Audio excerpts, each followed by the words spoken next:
What is going on, guys? Welcome back to another episode of Yapping in the Morning. My name is Dustin. Today, a couple big moves happened in the NFL. Russell Wilson got signed to the Giants, and Stefon Diggs got signed to the Patriots. So the Russell Wilson contract is 1 year, $21 million.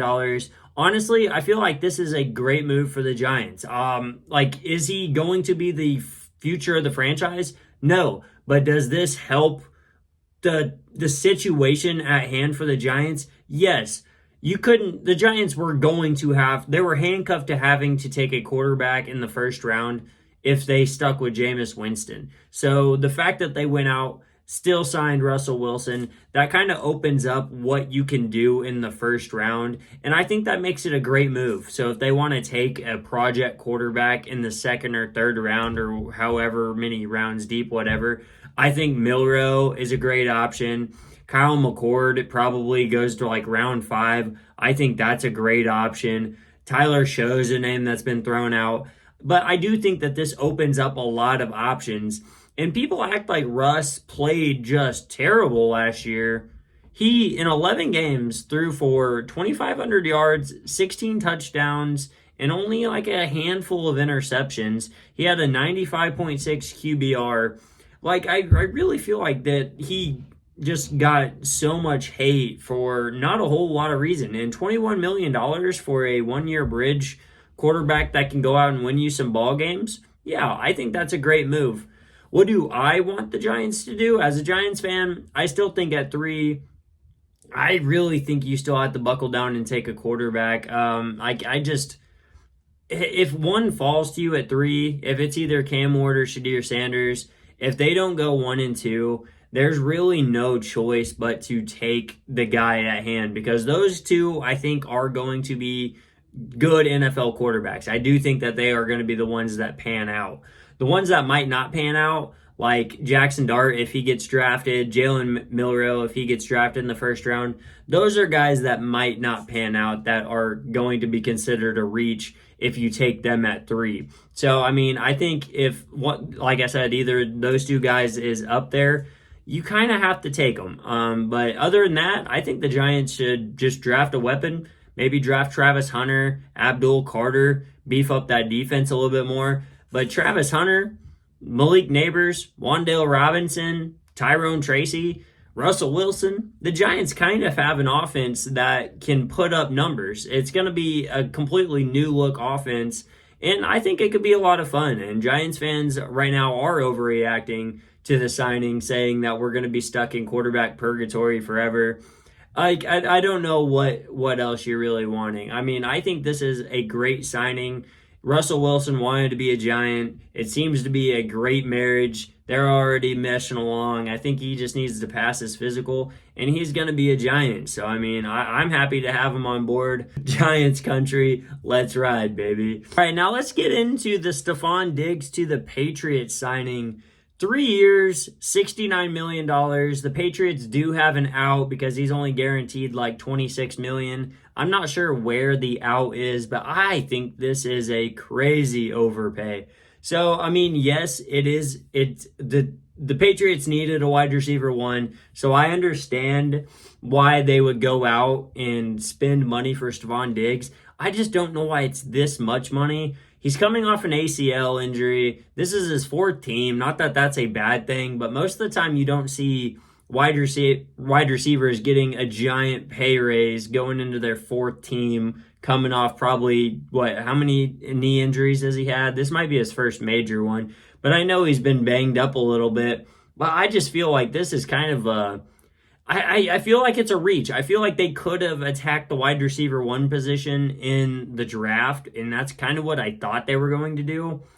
Yes, this opens them up to where they don't have to take a wide receiver in the draft, so it is kind of like the same thing I was saying with the Giants.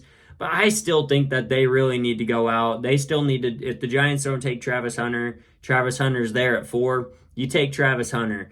Tedero McMillan's at 4, you take Ted. If Luther Burden, you can get him somehow slipped to the second round, you have to take a clear-cut franchise wide receiver 1 going into the future. I don't know how many years Stefon Diggs has left in him. Last year he had 496 yards and 3 touchdowns.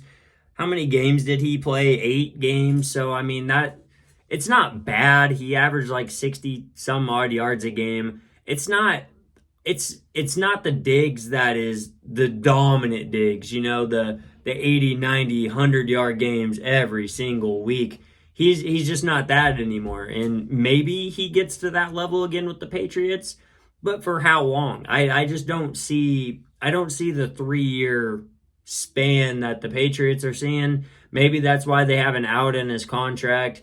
But only 26 mil out of 69 million guaranteed doesn't show too much faith to me anyway. So I think he has to prove a lot this next coming season. So hopefully he can bounce back off that ACL injury. But I do really like what the Patriots are doing. I think that they attacked and built around their rookie quarterback really well, and they're spending money, and it's good to see. This is the kind of building. The Bears did the same thing with Caleb. They knew the sacks were a problem. They went out and they spent a shit ton of money on the offensive line, and that is how you support your rookie franchise quarterback. That is how you build around him. So I mean, yes, that is the Patriots are a good organization. Obviously, they know exactly what they're doing. So I mean, this Stefon Diggs is probably going to turn out looking incredible. So me thinking it's an overpay really doesn't matter at all. But that's just I think it was a little bit of an overpay.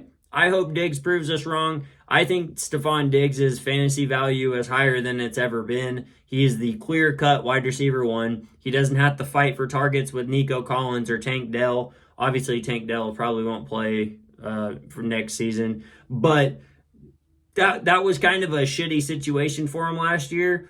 And the fact that he was still able to go out, put 500 yards up, sure, not bad. He was still on pace for like a 1,000-yard season if he finished the season. So, I mean, Diggs still probably has some good football left in him if he can recover from this ACL injury. Also, I seen this story yesterday. Puka Nacua comes out I think he was just spitballing on a podcast somewhere. I actually don't know where it was said at, but it is all over Twitter.